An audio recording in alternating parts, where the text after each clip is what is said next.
Abbot Marcellus threw the oak door wide and stepped into a corridor lit only by a ring of candles. Suspicion drove him faster than his legs. He had come because a novice whispered of noise, not to find a monk kneeling at a forbidden door. "Brother Elia, what is this?" Marcellus demanded, voice low and hard. Elia did not rise at once. His fingers moved over the chalked sigils as if following a map. Jachan the chronicler stood propped against the wall, codex open, ink on his fingertips, and his mouth parted with the witnessing of something he would later write in trembling hand. Within those first breaths, the concrete problem was plain. An unsanctioned rite was underway against the abbey's orders, and someone would pay for its consequences. The corridor smelled of tallow iron and a sharp metallic tang that made Marcellus's tongue press to his teeth. He stepped forward, and the candlelight edged the scar on his brow. Marcellus's suspicion hardened into an immediate demand. "Elia, stop this now. You have no warrant hither names to shape the scene." Brother Elia's head tilted. "Abbot Marcellus," Elia answered, voice low and tight. "This cannot wait. The thing at the threshold grows. The codex gives us a binding." Jachan clicked his quill and watched their faces. Marcellus's jaw worked. He put his hand on the iron key at his belt without announcing the motion. The action read like a rebuke. The abbot had authority and a key, and he would use it. The corridor held the sound of their breath and the small crackle of the candles. Jachan lifted the codex so Marcellus could see. The pages bore a cramped hand and margin notes older than the abbey's memory. Jachan tapped the line. "It says, 'To bind forever, a binder must seal with blood and mortar. The band will hold while the binder gives the final binding.'" His voice did not tremble at first. The words did. Marcellus read the sentence and felt a shift under his feet. Doubt. Not of faith, but of choice. He plainly. "Who wrote those marginalia?" Jachan pointed to a name nearly rubbed away and then to a later scribble that suggested an addendum, a later hand. "A novice who died in the infirmary, perhaps." "I do not know." Marcellus's fingers closed on the key. Elia's expression remained steady. He reached for a small bone-handled knife and set it on the stone beside the sigil layout. Elia lifted his eyes and met Marcellus's. "We have been reading other texts, Abbot. The pestilence at the far farm, the wall that no longer holds, these are not accidents. I have found a rite that will bind what leaks from the stones." His words pressed for belief. Marcellus's mouth went thin. He replied, "You act without chapter consent. You risk our brothers. You risk yourself." The exchange tightened into argument. Jachan stepped between them with his codex under his arm. "Abbot, if I may, there are entries here of pressure at the door, monks who could not sleep, and a novice who said the mortar sang. If we do nothing, more will go wrong." His tone was urgent but careful. He said names to anchor the claim. The room had become an account ledger. Claims, counterclaims, and the cost of action. Doubt budded into unease as they moved from accusation to evidence. They walked to the threshold together because none would leave the other alone. Marcellus inspected the bands that had been applied earlier, iron straps hammered across the seam decades before, edges corroded. He ran a thumb over the iron and pulled his hand back when a whisper of cold met his skin. He did not say the word fear. He showed it by how his hand hesitated and how he counted the straps twice. Elia took out a small jar and scattered powder along the sigils. It smelled of ash and salted herbs. "Watch, Elia, read the text with me." Jachan turned a page and began to read the passage aloud in a steady voice. As the name on the page was pronounced, the white chalk lines around the sigil brightened like a vein under skin. The candles guttered as if a draft moved down the corridor. The pressure at the seam made the metal sing a tone that vibrated in Marcellus's teeth. His breath left him in a short exhale. The ritual reacted before anyone could claim understanding. A novice in the cloister collapsed at the far end of the corridor. Someone shouted the boy's name and boots thudded in a panic. Marcellus strode to him, pressed a hand to the novice's jaw, and felt a pulse that was too slow. He felt the novice's fingers, cold and limp, and a powdered ash smudged the young man's sleeve. The abbey's moral order began to shift in real time. The prior raced from his cell. The infirmarian came with herbs clutched. Elia did not pause. He kept his hands on the chalked sigils as if his fingers were the instrument the rite needed. Jachan wrote with faster strokes. The first external event had occurred, and it forced all three men's decisions into compression. Marcellus looked at Elia and then down at the codex as if he must choose whether to believe what his eyes could measure. Marcellus's anger returned sharpened by responsibility. He barked, "Take away your knife." Elia's jaw tightened. He set the bone-handled knife into his belt and did not look away from the door. "Abbot, pull me away and the thing moves deeper. Let me bind it before it wakes." His voice had a pitch of fervor that moved from conviction into insistence. Marcellus answered with 3 quick lines. "We vote. We call chapter." "You do not act alone." Elia countered with 3 lines of his own. Jacun, read again. "If the binder must give blood, I will give it. Marcellus, I ask you, will you let the abbey be hollowed out?" Jacun's pen stopped. The chronicler's fingers trembled as he turned pages to find the clause that would decide their next moves. The argument filled the corridor with a cadence of short sentences and the sound of breathing. A new piece of evidence arrived in Jacun's hand. A folded leaf slipped between the codex pages, written in a later, unfamiliar hand. Jacun unfolded it with ink, smudged fingers and read aloud a note that amended the ritual with a codicil, an explicit requirement. A binder's sacrifice sealed the band. It names the binder as the keeper of the watch and says the door will accept the binding only with a life given willingly. Jacun read. Marcellus's face closed. Doubt became a demand to act. He directly, "Who will bind with blood?" Elia's eyes went soft for a single breath and he said, clearly, I will." The corridor went quiet because choices had been placed on the table. This was the chapter's first real pivot. Fear sharpened into urgency. The prior arrived with practical instruments. Iron bands, a bucket of mortar, hammers wrapped in leather, and a small iron chest for the key. He wore a garment darkened by travel and pulled the tools into the center of the corridor. Marcellus allocated tasks with short commands. Jacun, record exact wording. Prior, heat the iron. Novices, clear the stones. The men moved with the economy of a house under pressure. The fire, tender, stoked a brazier. The clang of metal on stone set a rhythm. Elia washed his hands, slid on stitched gloves, and threaded a woven band engraved with sigils onto his wrist. He paced his fingers over the braided cord several times and then stopped. His breathing measured itself into a different quality. Resolve. Jacun wrote the phrase Elia had said. They prepared with instruments because ritual required work as much as words. Mortar was mixed in a wooden trough to a paste that clung to the trowel and smelled of lime and wet stone. Bands were heated until their edges glowed a reluctant orange. Jacun copied the marginalia into the codex with tiny, accurate strokes while the prior checked the iron's fit. Marcellus walked the line between duty and dread. He placed the iron key into a leather thong and felt its weight. He tested the fit of a band on the seam and found the fastening incomplete. Elia knelt at the door and began the rite with the codex opened across his knees. He spoke phrases in a voice so quiet that only the men close could hear, and the chalked lines responded with a slow brightening. The novice's body had been moved to the infirmary. Someone murmured the boy's name and Jacun noted it. Jacun's hand hesitated and then sketched a symbol in the margin that Marcellus recognized from older ledgers, a sign used in emergency seals. This small act of recognition changed Marcellus. His inward caution flushed into clearer resolve. He stepped forward and said, "If this goes wrong, I will be answerable. I order the seal conducted under my oversight. Brother Elia will be the binder and answer to me alone." Elia answered in a whisper that tightened into a vow. "I accept, Abbot Marcellus." The prior took his hammer and nodded. The shift in command moved the men into their roles the way a conductor sets a tempo. Actions multiplied into a chain. Mortar applied, iron wrapped, phrases intoned. Speech now functioned as instruction and ritual timing. The climax began as the first band was set and the mortar smeared over the seam. The band bit into the stone with a metallic ring that left sparks on Marcellus's sleeves. Elia placed his palm flat on the sigil, closed his eyes, and spoke the binder's words from the codex. Jacun read the marginal notes through clenched teeth. The chalked lines flared white, and then a low sound rose from the sealed edge, like wind caught in a tight throat.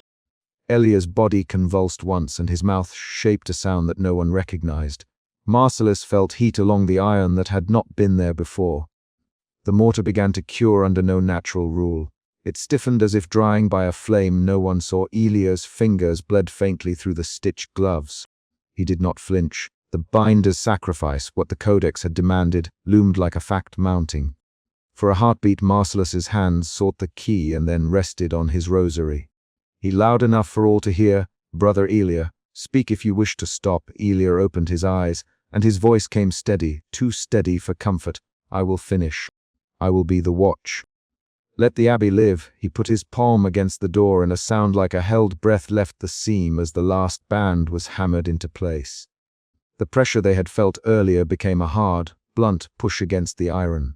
The mortar adhered with a sound like a lid closing on stone. Elia's body shuddered and then grew still. The prior dropped his hammer and stepped back. Jacon's pen fell from his fingers and left a smear on the codex. Marcellus's feet went weak, but he did not let himself bend. The immediate aftermath was not silence, but a thick, exacted stillness. Marcellus moved to Elia and felt for a pulse that was faint and then absent. He looked at the man's hands, ash and the faint sheen of dried blood on the gloves, and then at his face, calm as if sleep had finally taken him.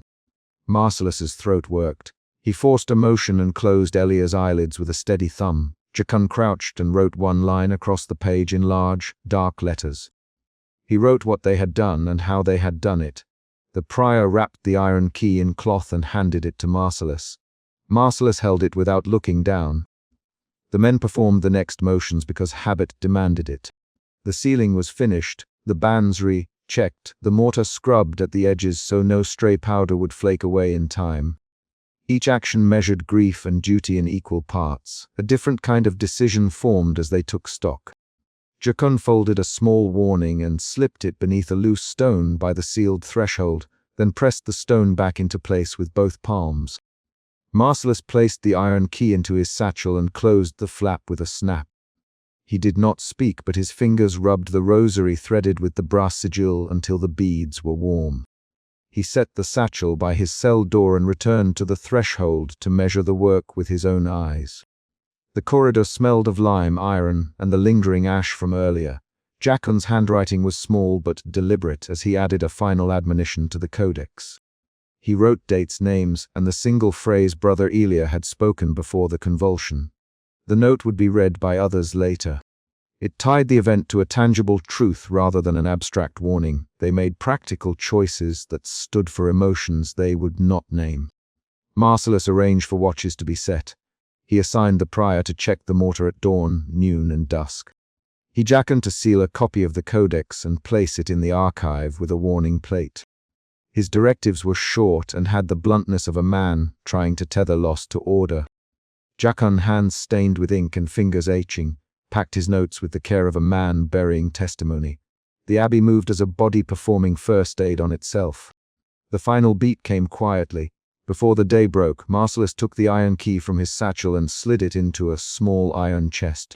He hammered the lid closed, then set the chest into his worn leather satchel and shouldered it. He did not speak of his vow. The act said enough. Jacon slipped a folded page with his warning under a stone near the threshold and traced the carved sigil with a fingertip once more. He tucked the codex away and breathed as if to set down a load. The corridor kept the echo of the last hammer blow, and then only the sound of boots leaving to begin the watch. Marcellus stood at the threshold and placed his rosary against the iron bands with one finger. He would take the first watch that night. He felt the weight of the key at his side like a fact that could not be forgotten. The chapter closed on a precise action. Marcellus locking the satchel and stepping out of the corridor to take his post, his shoulders set, his teeth pressed together. Jacon lingered a moment to copy a single line into the margin and then followed. The last movement was small and concrete, the abbot's hand closing the iron chest's latch, and it tied duty to loss. No speech ended the scene. Only steps and the rustle of a robe as men moved to keep a solemn promise. Marcellus's suspicion became questioning, his questioning became fear when the novice collapsed, and his fear sharpened into resolve at the binding. Jacon shifted from detached recorder to a man who placed a warning stone. His curiosity hardened into responsibility. Elia moved from obsession to fervent acceptance, and finally to the stillness of a body that had given what the codex asked. Each change showed in gestures. A hand on a key, a knocked hammer, the folding of a page. The chapter ends with the concrete sound of the latch and the men moving to their appointed watches. The sealed door remained a permanent fixture in the abbey. Iron bands, fresh mortar, and a rosary laid against the metal. The book would record the date and the names. The stone would hold the warning. Marcellus took the first watch, and his steps echoed down the corridor as daylight pushed against the high windows. Jachan caught the sleeve of Brother Elia before the man could close the lectern lid. Suspicion drove him through the archive's half-light. A single candle, a low wind that moved nothing, and the rust-dark smear of ash on the codex's margin. He dragged the candle nearer, saw the folded scrap tucked between pages, and read the chamber's name in a cramped hand. Suspicion hardened into demand. Brother Elia, Jachan, voice steady despite the clap of his heart. What are you doing with that book? Jachan's suspicion is the thread that pulls him forward. He checks the rafters, the stacked panes of vellum, the iron clasps of the lecterns. He is the chronicler. His hands still smell of ink. He knows where manuscripts may be kept and which pages are meant to remain unread. He has recorded disputes and harvest counts and 2 deaths. Now he records a theft in progress. Jachan moves like a man conscious of records. His fingers find the codex and his eyes search the margins where fresh ash has smudged the ink. He feels a second emotion press at his throat, anxious need to know, so he forces Elia to answer. Elia did not stand straight. He held the book close to his chest, spine bared. His gloves were folded back at the wrist, revealing the faint burn scar on his skin. Jachan, Elia in a low pitch, and his tone wavered between apology and urgency. This belongs to the work. We must prepare. Jachan stepped between the lectern and the door. Prepare what? You have no right to this codex. You hide ash on the pages as though you expect fire. He named the offense plainly, because plain names keep him safe from speculation. Elia set the codex on the table. I found a sequence. He said a binding and a redirection. If we alter its current course, alter its course. Jachan repeated, and his voice sharpened. Brother Elia, do you mean the sealed chamber? Elia's eyes darted to the folded scrap where the chamber's name showed through ash. He moved one hand toward his pouch. Jachan, listen. The chamber does not only contain what we fear. I believe there is a way to change what it holds. Jachan held up one ink-stained finger. You will not speak of changing it in the archive. You will show me the page. He turned the codex, exposing a smear of powdered residue and a rubbing of a sigil. This smear matches the ash on the corridor threshold. Where did you get that? Elia's jaw tightened. From the antechamber, from what leaked out. I took a scrap. I meant to test a small thing. He did not finish. Jachan's breath shortened as the chronicler realized that he had found more than a monk with illicit curiosity. He had found a plan. Jachan took the scrap and smoothed it flat. The name on it matched the petition the novices had whispered about the sealed room that had already been the subject of Abbot Marcellus's alarm weeks before, when the abbot burst through the oak door into the corridor with candles and fury. Jachan remembered that hour. Marcellus's hand on the key ring, his voice calling, Brother Elia, what is this? The image was a ledger entry turned living memory. Jachan did not keep his face calm. He left the candle where it stood and walked with the codex toward Prior Anselm's cell. Word travels fast in a cloister. By the time he reached the prior, Abbot Marcellus had arrived as well, robes tightened, iron key heavy at his belt. The corridor smelled of cold wax and old stone. Jachan set the codex on the low table between them and set the scrap on top. Abbot, Jachan, Brother Elia has been handling the forbidden codex. He brought back this ash and a folded scrap that names the chamber. His sentences were short. He could not let the matter dissolve in rumor. Marcellus's eyes dropped to the scrap. He made no sound at first. Then he said, Elia, step forward. His voice had the low, measured quality that men use when they prepare to break bone. Elia obeyed.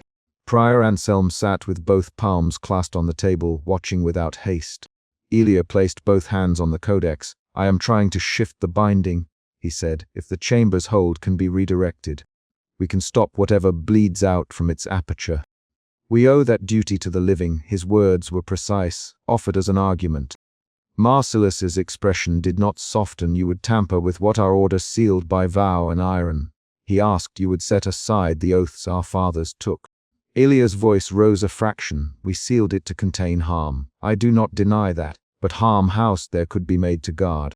We can reforge the sigil so it bends inward and serves us. Jekon watched both men. He felt a new current of feeling, doubt unfurling into apprehension. He recorded their positions with his eyes, marcellus, stocky and pale, hand resting on the key. Elia, lean and lit by a zeal that made the burn scar on his wrist stand out. Prior Anselm, who had kept neutrality in the chapter before, finally leaned forward. Brother Elia, Anselm, speak plainly, show us the proof. If you cannot, you will cease this work. His voice carried the authority of procedure rather than judgment. Elia produced a small carved sigil and a pouch of powdered grey. Thomas, a novice who had trailed Elia once and now lingered at the cell door, watched with widened eyes. Thomas, Jekon, naming the novice so the boy's presence became part of the record. Thomas swallowed audibly. The meeting fractured in the refectory when a handful of younger monks rallied to Elia's logic. Elia set the carved sigil on the long table and tapped the pouch at his simple geometry. He said the binding uses direction and counterweight. A slight inversion here. He traced a finger over the sigil, and the flow can be reversed. The chamber will not rend outward. It will hold differently. You demand we gamble with our vows, marcellus, and his voice held both wariness and anger. You ask the chapter to risk contagion upon the living for the sake of a theoretical benefit. Jekon's pen was tight between his fingers, though he spoke seldom in that moment. Brother Elia, your logic is not proof. You have offered a hypothesis, not a covenant. Elia's eyes locked on Jekon. Jekon, you write truth. Help me test it in the margin. Your record will ensure we do not misapply the rite. He leaned in as if to persuade. This was how he recruited curiosity into action. A rapid exchange followed, 3 short, sharp lines of argument that rattled through the refectory. You will not risk us, marcellus. If the chamber opens on its own, we die anyway. Elia countered. Who authorized your experiment? Prior Anselm demanded. No one. Elia answered. It began with me. The back and forth contained the chapter's emotional shifts. From suspicion to anger to a fractured hope. Thomas trembled near the door. Brother Corin, who had been silent until then, said, We cannot pretend neutrality. If Elia acts alone, we must stop him. His tone was blunt, practical. The council ended without resolution. Marcellus ordered the codex returned to the archive, and the matter deferred. He Elia to cease his work and told Jekon to log the incident. They left the refectory with footfalls hollow on the flagstones, but the decision did not hold. Late that night, Elia slipped out. Jekon was supposed to keep records, not follow. Yet his curiosity, and ignoring anxiety that something had already been set in motion, propelled him along the cloister. He recalled how Marcellus had once shoved the oak door open wide when a novice whispered of noise. The abbot's certainty then had been a warning. Jekon crept along the dark corridors and found the cloister empty save for a lantern guttering against the wind. He pursued the thin sound of steps and found a shadow passing under the spiral stair. Elia moved with intent. Jekon called after him, Brother Aya. Stop. The words were clipped. They carried accusation. Elia did not answer. Thomas and Brother Corin pushed from a side doorway and fell into a quick run. The chase carried them down the stair, across the scriptorium, and toward the sealed corridor. Their breaths left small puffs in the cold air. At the antechamber before the sealed door they stopped. Fresh cracks marred mortar above the arch.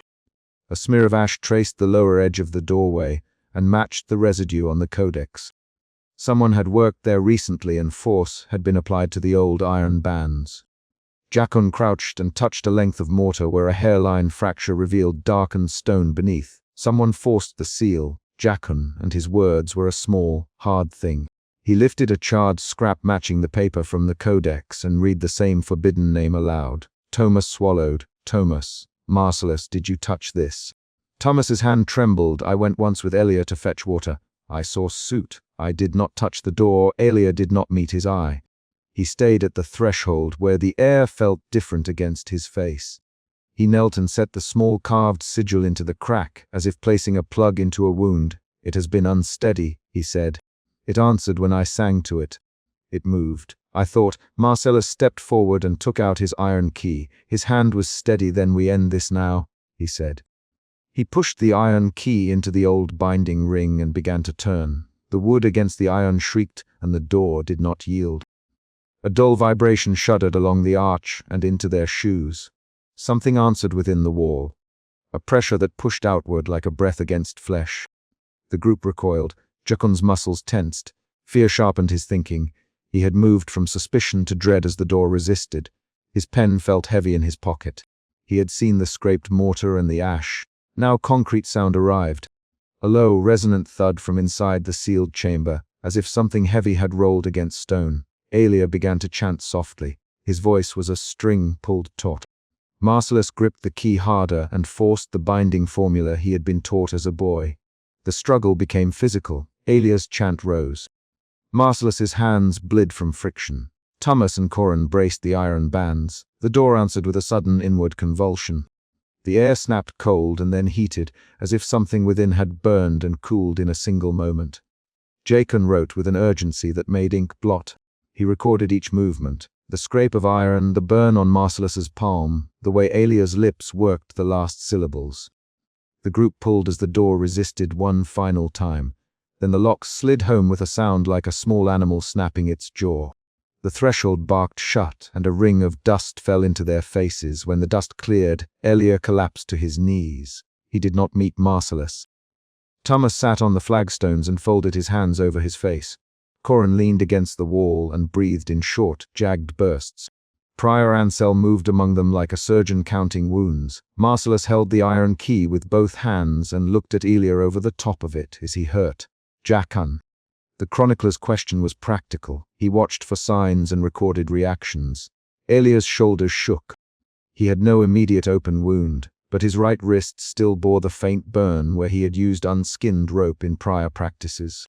His voice was small. I felt it press back, he said. It resisted. It knows when we touch its boundary. Marcellus did not lower the key. You will be bound until the chapter decides, he said. He set iron straps around Alia's wrists. The monk submitted without force. Jakun helped with the bindings because he was the chronicler and because he wished to keep the actions exact. Jakun, Marcellus Low, write what you saw. Record the names and the time. Seal this entry but mark it for the abbot alone. Jakun's hand moved to his codex. He had a second shift of feeling then. A fierce, reluctant resolve to keep the truth even as men tried to bury it. He wrote the events aloud as he noted them. Time, angle of the iron, the smell of scorched linen, the precise words Alia had whispered. He forced his sentences to be short and steady. Each entry was a refusal to let the deed dissolve into rumor. At dawn, when light thinly found the high windows, Marcellus carried the iron key to the chapel. He placed the key inside an old reliquary and sealed the reliquary with fresh mortar and a sigil stamped over the lid. Jakun watched the mortar set with small, tense breaths. He felt an emotion that was not comfort but not relief either, an uneasy acceptance. The key lay buried beneath stone and iron now, but the scroll of ash and the charred scrap remained in Jakun's possession. Prior Anselm stood where he had stood the night before and made a single directive. Jakun, he said, you will record what occurred. You will not publish or speak of the rites words. Swear before the chapter. Jakun tightened his mouth and recited the vow. The syllables tasted of cold wax. He placed his hand on the codex and promised. Alia remained bound, eyes closed, which made his face look like a man asleep badly. Thomas hovered near, hands empty, mouth open in a nervous line. Corin kept his distance. Marcellus sat under the chapel window and scrubbed the dust from his palms with rough cloth. He did not speak of mercy. He had given an order and enforced it. Jakun copied the final lines and then bent to fold the charred scrap into the codex. He slid it between the pages and tied a strip of leather around the book's cover. Before he bound it, he read the name aloud once more, because names written down are harder to erase. The name stuck in his mouth like grit. He placed the codex back on the lectern in the archive, but set a new seal of wax and iron upon its clasp. As they left the chapel, Marcellus handed Jakun the iron key's ring, empty now, and said, keep the record. Keep the oath. If ever we must open that door, it will be by chapter order. Do you understand? Marcellus's voice was not soft. Jakun, I understand. He had moved through suspicion, through anger, into fear, and then into a quiet duty that felt almost like shame. He recorded names, motions, and decisions. He preserved the evidence for those who might judge later.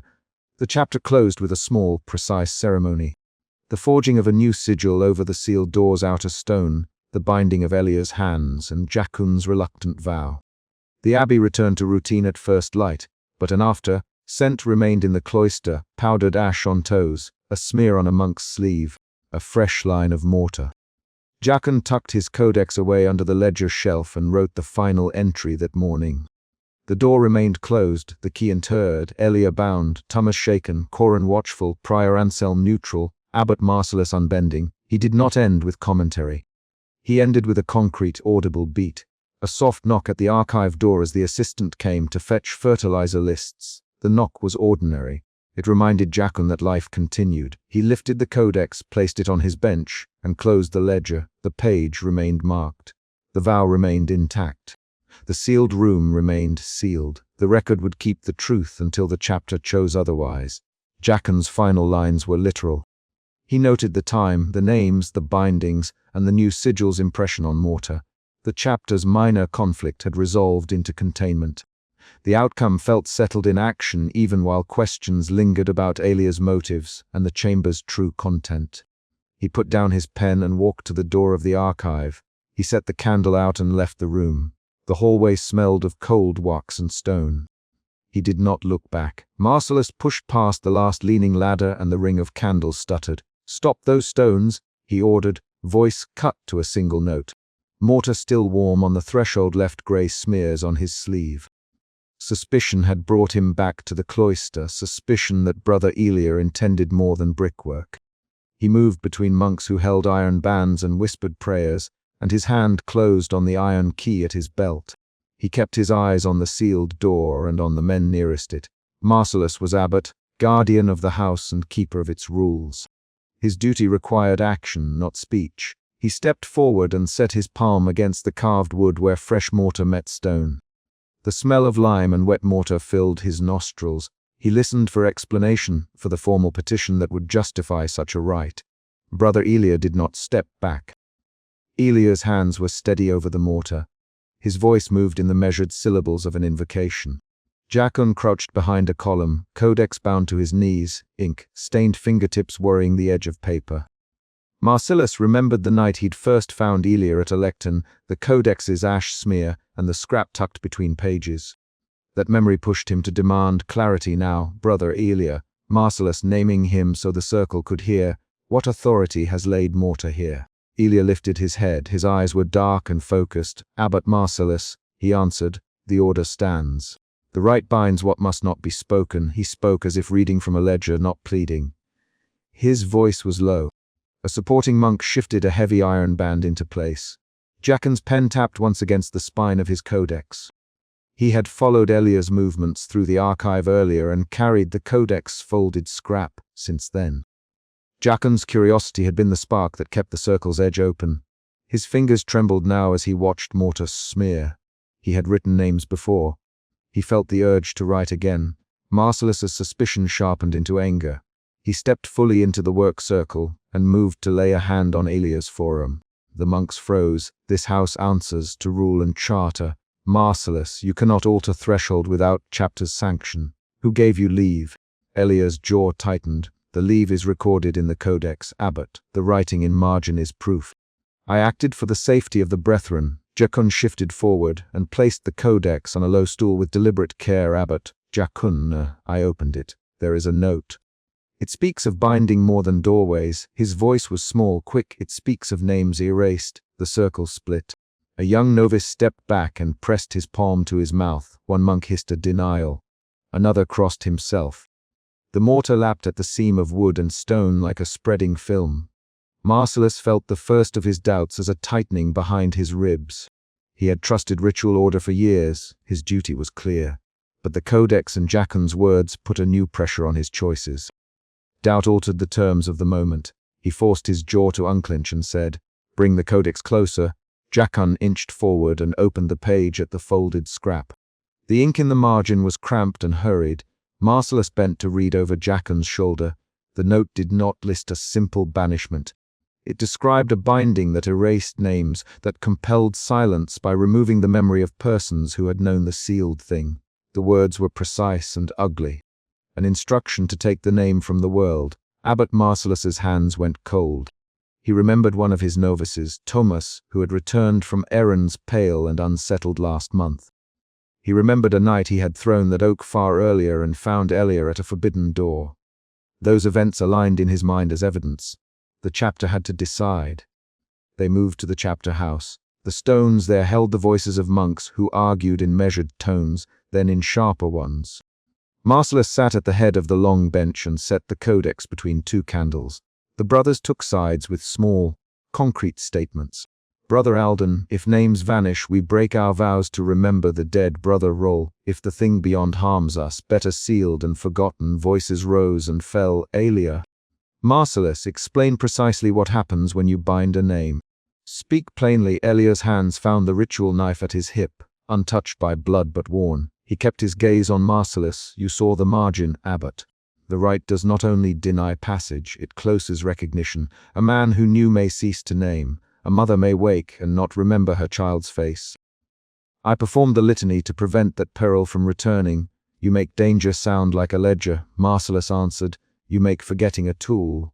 A heated exchange erupted then. A cluster of short lines fired between men who had prayed together for years. We will not allow erasure. Alden, we will not tamper with names. Roll replied, you choose absence. Elia to Marcellus, you cling to law while the thing grows. The argument quickened. Abbot, name the risk. Alden demanded, if you cannot. We cannot decide. You do not see what I see. Elia shot back. Your sight is limited by the rules you keep. Brother Elia. Marcellus, voice rising to contain them both. Do you swear you sought counsel before you acted? Elia did not flinch. I asked the book and followed the signs. I asked the old rites. They ordered a boundary more final than mortar. Jacun tapped the codex once and said, there is a marginalia I did not notice at first. It describes a name taken by substitution. There is also a passage in which the binding asks for a reader. It asks that a voice pronounce the line. Jacun's sentence landed like a pebble. He had been silent through much of the council. Now his observations shifted the frame. The chapter paused. A candle guttered. Marcellus felt the second emotion shift. Anger had cooled into something raw. Horror. The idea that the rite erased recognition touched a place in him tied to faces he could not forget. He recalled the novice Thomas's pale complaint. He recalled a woman from the town who once asked him to pray for a lost child and then had stared at him as if she could not place her own son. Those concrete images pressed on him like fingers. Jacun proposed a way to test without committing to full binding. Read only the passage out loud, Abbot, and stop before the clause that demands the counter. If the line takes effect, we will know the cost. If it does not, we have proof to restrain. Elia. His voice was steady and small. The chapter divided again, but a consensus formed around a limited experiment. They would enact an abbreviated recitation at the threshold and observe. Back at the sealed corridor, the circle reformed. Mortar had set into a dull skin around iron bands. The carved sigil on the door's center waited in the dim. Monks arranged themselves into the ring as they had earlier. Elia took his place at the head. Marcellus kept his hand on the iron key at his belt. Jacun stood to the side with the codex open. Elia began the invocation with deliberate breath. He moved his fingers in a pattern the men recognized from older rites. He spoke the first lines. His voice was a low thread. Marcellus listened for change. He watched the novice Thomas on the circle's edge. Thomas kept his eyes fixed on the seam of the door. When Jacun was asked to read the next clause, his throat tightened. Jacun read the abbreviated passage aloud, pausing at the clause that promised erasure. He stopped as agreed. The room should have held, it did not. The young novice's mouth opened and closed. He blinked and then asked, "Who am I?" The sentence was simple and immediate. The circle's certainty broke. A fellow brother slapped the novice's shoulder and said his name. The novice hesitated and then repeated the name back, but the tone was hollow. A few monks clutched at their rosaries. Marcellus stepped forward, palm raised, and pressed the iron key against the seam as a test, not to lock, but to feel if the key found purchase. He felt the groove and the door's resistance. The sigil at the center of the wood seemed to tremble. Alia's face altered then. He looked older, as if the ritual had taken a notch from him. "It needs completion, Elia." Voice thin, "It needs the rest of the clause." Marcellus's third emotional shift arrived. Doubt slid into resolve. The loss of a man's name in the novice's confusion hardened him. He would not risk an entire house to a theory. He turned his palm on the key until his knuckles whitened enough. Marcellus stopped the reading. His words halted the circle. Elia resisted with a trimmer in his hands. Abbot Elia, you would leave danger loose. I would not erase our men so we mistake harm for safety, Marcellus answered. He stepped between Elia and the seam and drove the iron key into the gap with the kind of force that made the circle recoil. The key sank and clicked as if meeting a lock within the seam. Elia lunged toward the gap and the mortar seemed to shift around his hands. Jachin reached out and grabbed Elia's wrist. Elia, hold. Jachin, his fingers brushed ash and hair. Elia's palm sought the seam. His eyes widened with a strange intake of air. The others could only watch.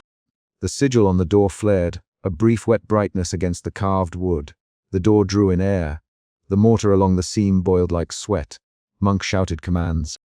Marcellus forced his weight backward and drove the key further. A pressure pulled at Elia's robes as if some tether inside the seam had caught him. Elia's fingers slipped. He made a sound that was not wholly a prayer and not wholly a cry. Marcellus bore down and turned the key. The click of lock teeth sounded thin and metallic. For one heartbeat, Elia's face was inches from the gap, and the expression there read like confession. Forgive me, Elia through clenched teeth. Forgive me, Abbot. Then the seam closed. Mortar collapsed back into place as if the gap had never been. Elia's robes hung with dust. He sagged and slid to the floor on his knees, hands empty. Monks pressed forward to lift him, shouting his name as if by calling they might hold him whole. Brother Air! Brother Elia! Jachin's pen slipped from his fingers. He stared at the lectern where the codex lay open. He remembered the marginal note about names being taken. He tried to speak and only found a rasp.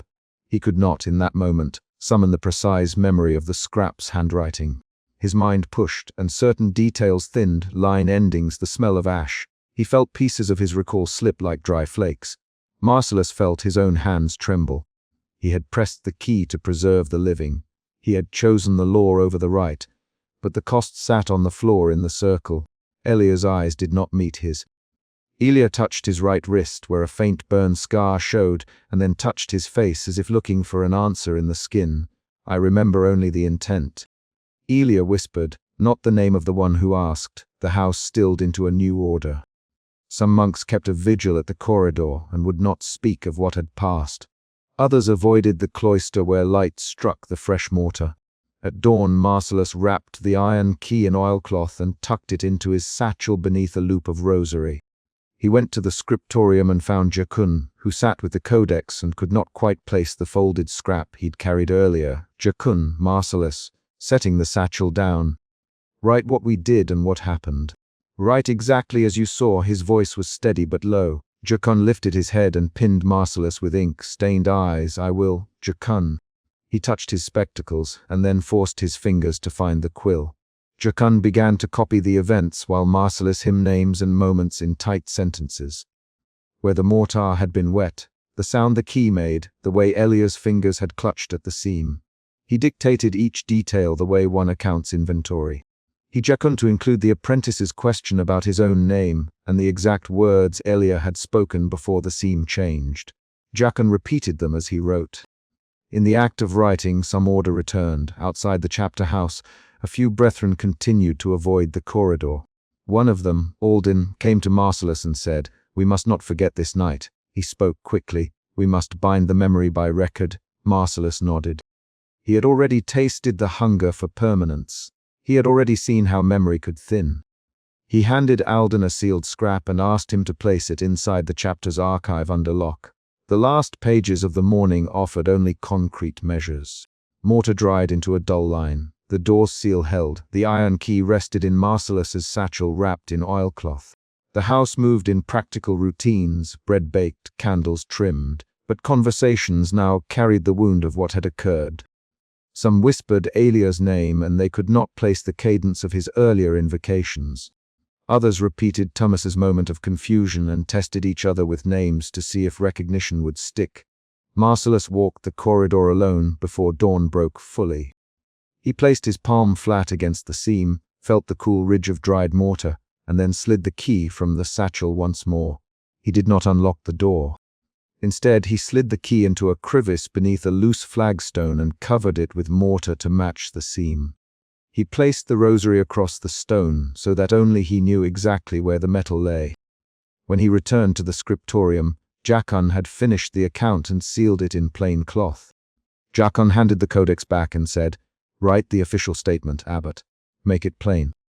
Record who was present and the facts, Marcellus took the quill and, with deliberate strokes, wrote the ledger entry the house would keep. Names of witnesses, description of the rite performed up to the clause recited, the moment of the novice's confusion, and the locking of the door. Jachan watched the abbot write. His face showed the bruise of knowledge that could not be fully held. He plainly, "You hid the key, Abbot." Marcellus did not deny it. He dipped the quill again and signed the ledger with a firm hand. "I hid the key, Jachan. I will carry the responsibility." Outside, a bell told the hour and monks moved to their tasks. The corridor where mortar met wood remained cordoned. The sealed door kept its mute sigil. The house had new orders. Avoid the threshold, record the rite, keep the locked archive under guard. These were concrete actions that replaced argument. Before the chapter closed, Marcellus called Jachan close and said, "Seal this codex in the archive and copy my ledger. Tell no one the location of the key beyond those I name." He spelled out 2 names, Alden and Roll. He made them swear under oath and then had them seal the archive chest. The oath was a list of specifics, dates, duties, watch rotations, nothing abstract. Jachan's pen hovered as he wrote the final line. He looked at Elia, who sat with folded hands and a rosary that had once been a tool and now felt like a measuring device. Elia caught Jachan's glance and managed a small half-formed phrase. "Tell them I tried." Marcellus nodded once. He did not speak of the private, trembling things the night had revealed. He would not say aloud the thought that a ritual had taken more than they had bargained to offer. He only set the ledger into the archive chest, closed the lid, and placed a stone atop it. At dawn the corridor cooled. Monks passed with measured steps. The door with the seal had been sealed to keep at bay, something the men could not wholly define. The abbot moved among his brothers and, in a low voice, instructed Jachan to begin a formal account for the chapter record. Jachan bent his head and read back the sentences already written, and when he reached the line that described the hiding of the key, he hesitated and then continued. The last concrete act of the chapter was Marcellus slipping the oilcloth, wrapped key under his surcoat and closing the archive chest's lid himself. The metal hidden and the written record begun. The day settled into its tasks. The door remained sealed and the mortar kept its hold. The chapter's decision had been made and recorded. The living would be protected by law and by secrecy, and the cost of that protection sat in a satchel on Marcellus's person. The moment closed with a detail. A hand closing over a key and a codex being bound and placed into the dark of the archive. Where a written account would do the work of memory, the rite could no longer be trusted to keep. Marcellus pressed his thumb to the hairline fissure and felt a sliver of cold on the pad of his skin. Suspicion pushed him forward. He flexed his fingers and leaned his breath into the gap, listening for anything more than the small hiss of night air. The candle flame trembled against the stone and a thread of mortar dust sifted onto his sleeve. He pulled back his hand at once, wiped the dust on his robe, and called down the corridor, "Jachan." The name hit the stone with authority and no ceremony. The door at the archive's mouth swung open 2 breaths later. Suspicion had taken root after the mortar felt warm the last time he stood at the threshold, after he had forced his way past the ring of candles and found ash still smudged against the sill.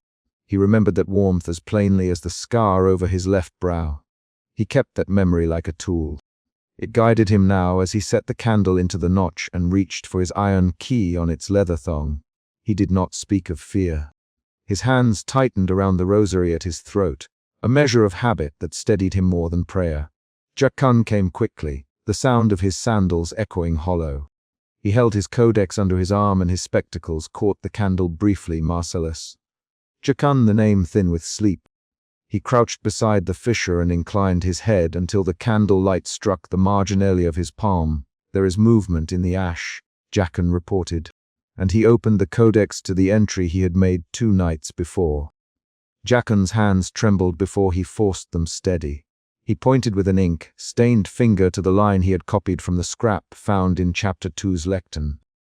"The guarantor must bind with living breath or the seal will hunger." He read the phrase aloud, sounding each word precisely. Marcellus repeated it in his head and made the connections he had tried not to voice.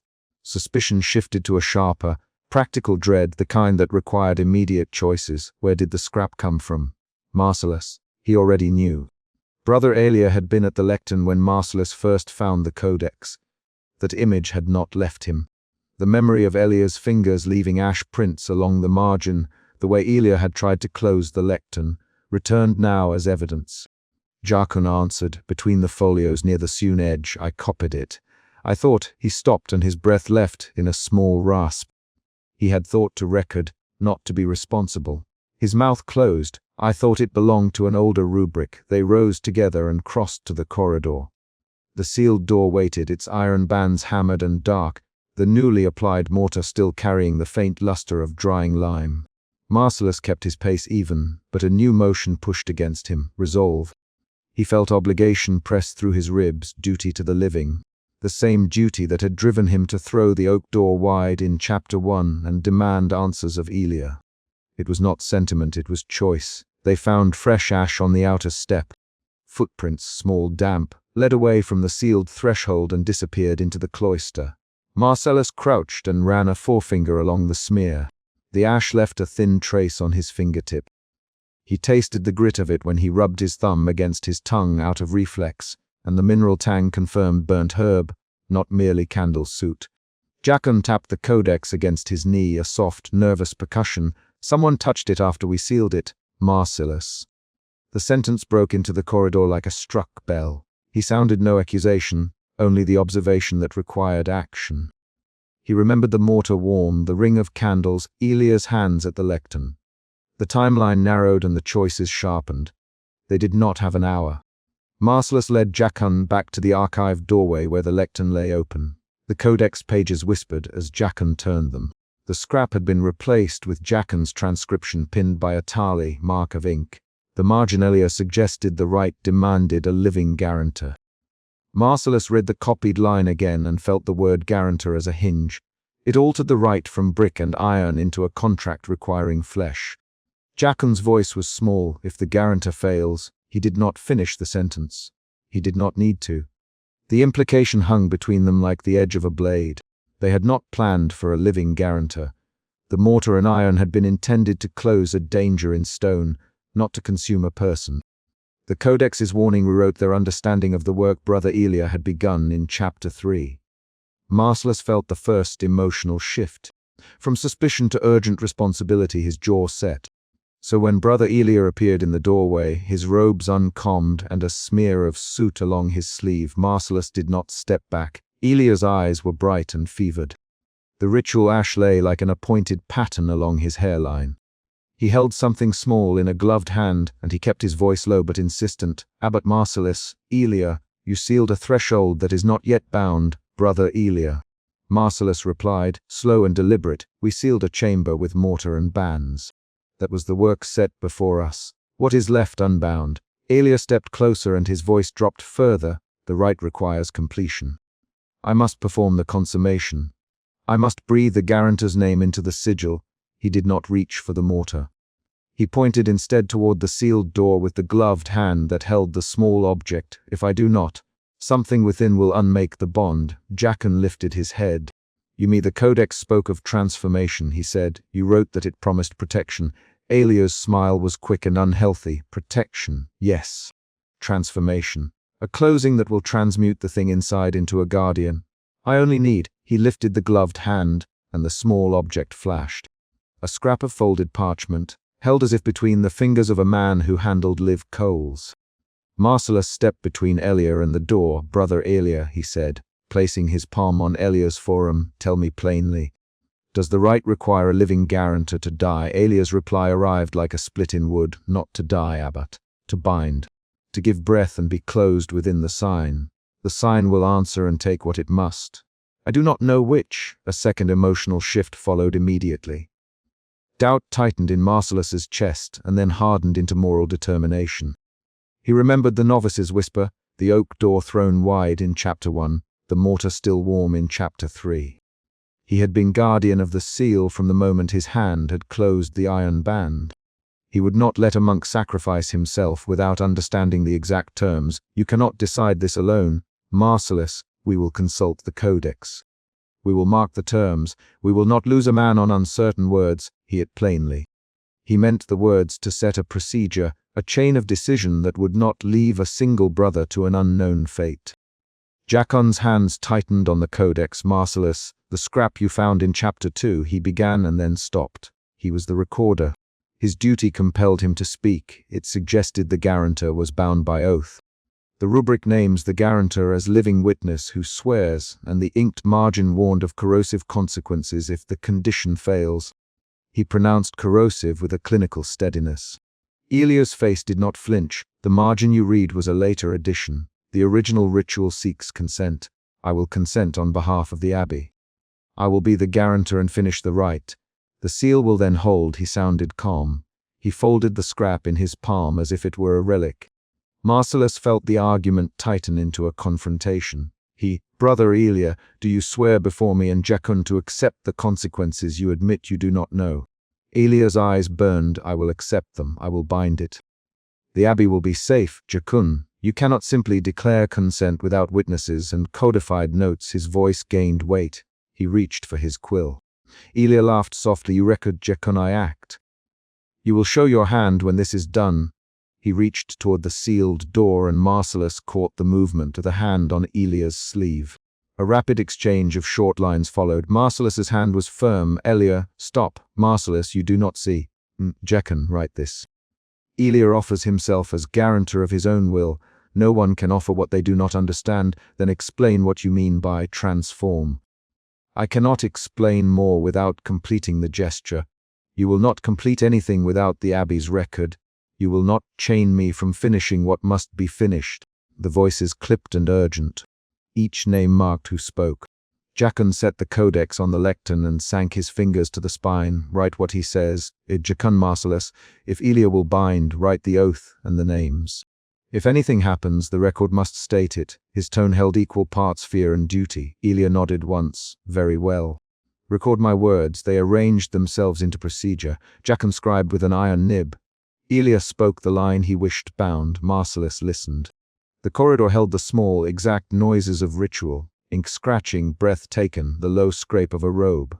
Then they returned to the sealed threshold. The fresh ash smear had darkened with the morning's chill. Marcellus noticed a new detail. A faint ring of residue, darker than the mortar, that traced the sigil's outer edge. He bent and, without touching, traced the residue with the back of a freckled finger.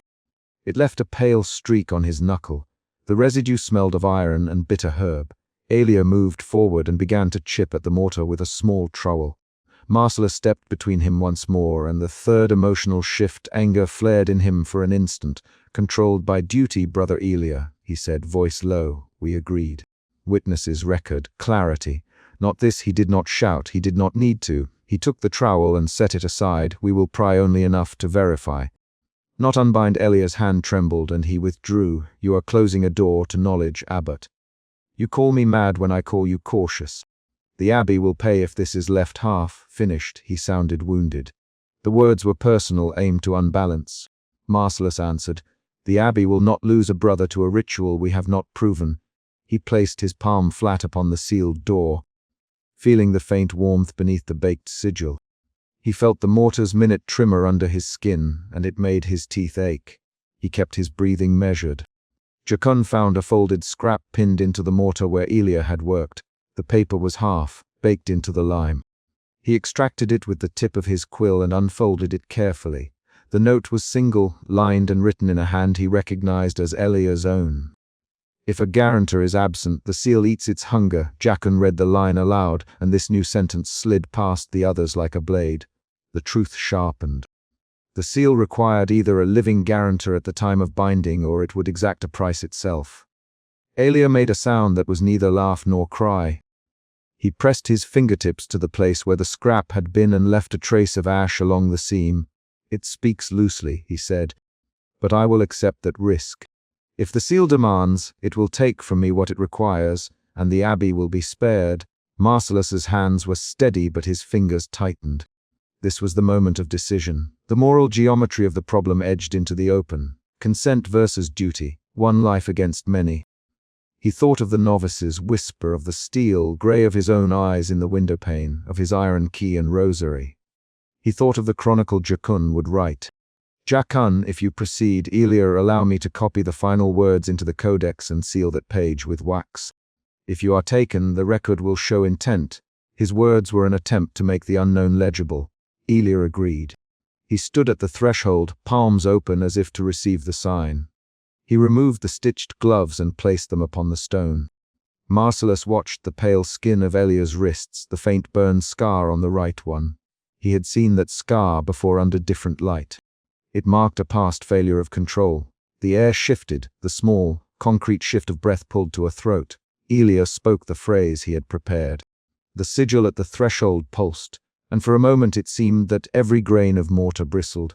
A light flared within the carved sign. Not bright, but savage like an animal's flare. Mortar dust rose in tiny eddies. For a heartbeat, nothing else happened. Then the mortar convulsed as if muscle had followed invocation. Elia's lips tightened. His shoulders rose.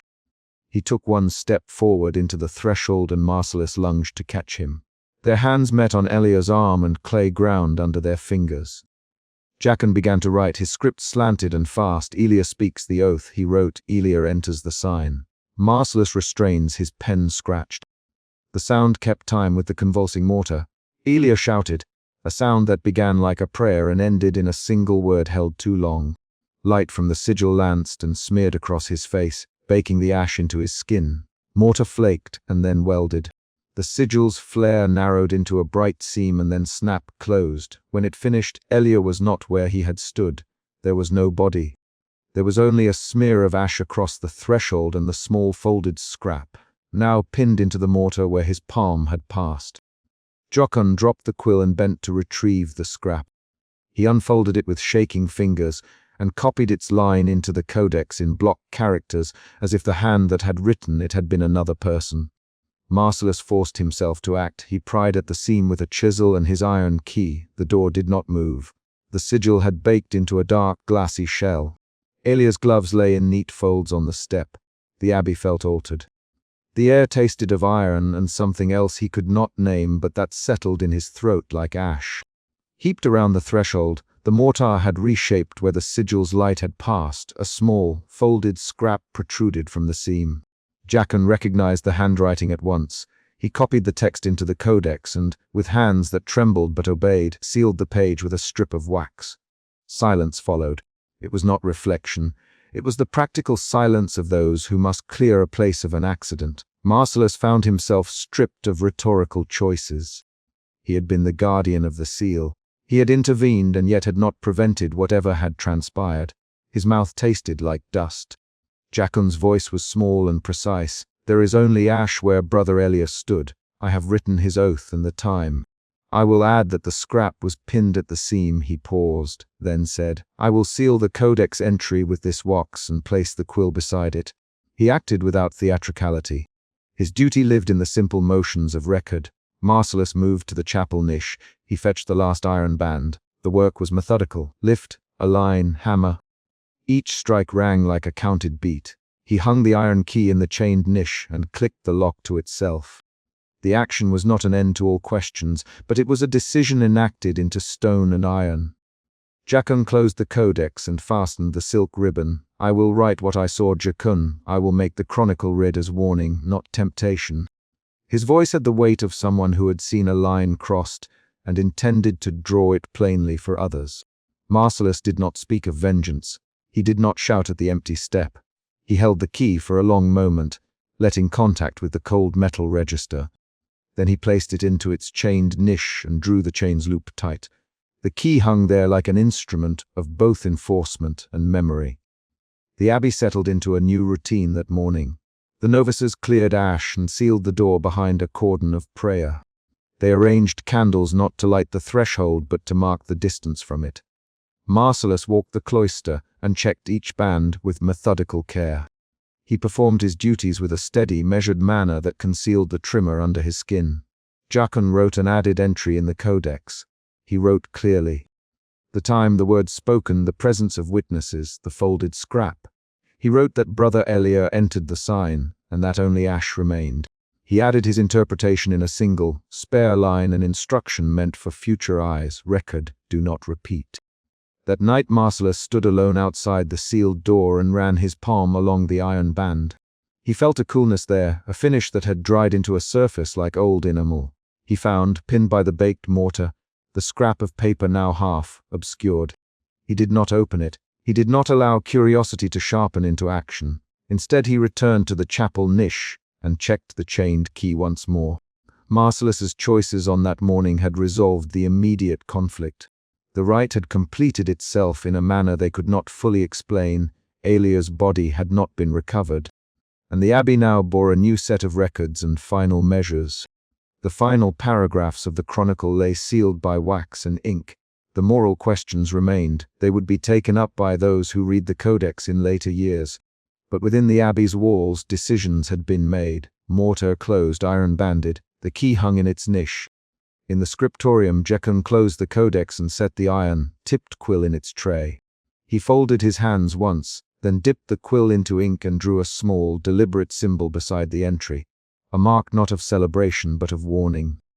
He knew that his records would be read by novices and outsiders. His hand hoped they would understand the literal cost written there. Outside, the cloister moved through its days with a new carefulness. No one attempted to pry the sealed door again.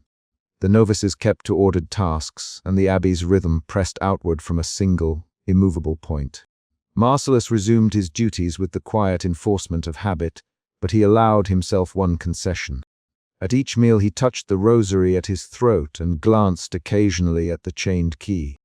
On the morning after, messenger arrived from a neighboring priory with questions about the ritual and rumor.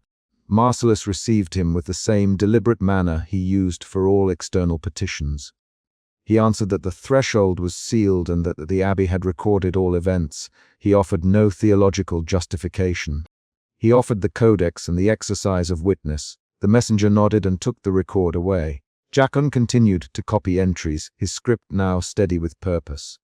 He referenced the dried scrap and transcribed the exact lines systematically. He would add footnotes. He would disallow anyone from repeating the urgency that had taken Elia. His role, once purely observational, had become an act of guardianship. Marcellus had shifted through suspicion, duty, doubt, and a controlled anger into an acceptance of responsibility that was concrete rather than grand. He had acted to prevent an unrecorded loss. He had insisted on witnesses and seals. The way he now locked the niche and placed the key into its chain made the choice manifest. The abbey would guard its doors and its men with equal care. When the day closed, Marcellus walked the cloister with Jekun at his side. They stopped at the threshold one last time and stood without touching. Jekun touched the codex and, without speaking of emotion, closed it. The book's weight in his hands was literal and exact. Paper, ink, wax. Recorded consequences. Marcellus laid his palm on the iron band and felt the cool metal. He turned to Jekun and nodded once. Record everything, he said. Seal the page. Keep the key in the niche. Do not allow anyone to enter unbidden. His voice was not a sermon. It was a chain of orders in service to the living. Jekun folded the codex into his arms. I will write it as a warning, Abbot Marcellus, he said. I will note the oath, the time, and Brother Elia's final words. I will not hide what transpired. His manner was plain. He had made his choice. Marcellus set the iron key into the chained niche with a deliberate clack. The sound closed the morning as much as any hammer. He fastened the chain and checked the knot twice. He turned away then and did not look back at the seam where the scrap had been baked into mortar. The abbey carried the event forward as fact rather than myth. The codex would exist for future readers who might search for explanation. The threshold remained sealed. The men who remained kept their distance and their duties. Marcellus resumed his rounds with an inward measure that allowed no romanticizing of events. He knew the cost exactly. A brother gone, a ritual raised, a record made. The final lock tightened with the same practical motion that had begun it. Marcellus had acted to protect the living and to translate hazard into record. The decision was concrete. The aftermath would be carried by ink and iron rather than whispers. He walked to the scriptorium and watched Jekun close the codex and press warm wax into the fold. He left the chapter's last evidence in the hands of the chronicler and the iron in its niche. Then he returned to the chapel and sat in silence for a single prayer, not of petition but of duty. He did not ask for absolution. He only for the clarity to keep the key where it belonged. The rosary in his hand moved silently between his fingers. The sealed room remained sealed. The mortar bore one hairline fissure that had been closed by heat and oath. The abbey's routine absorbed the event into its work. The codex contained the words. The key hung in guarded darkness. Outside, the day lengthened, and the monks resumed the tasks that kept them alive.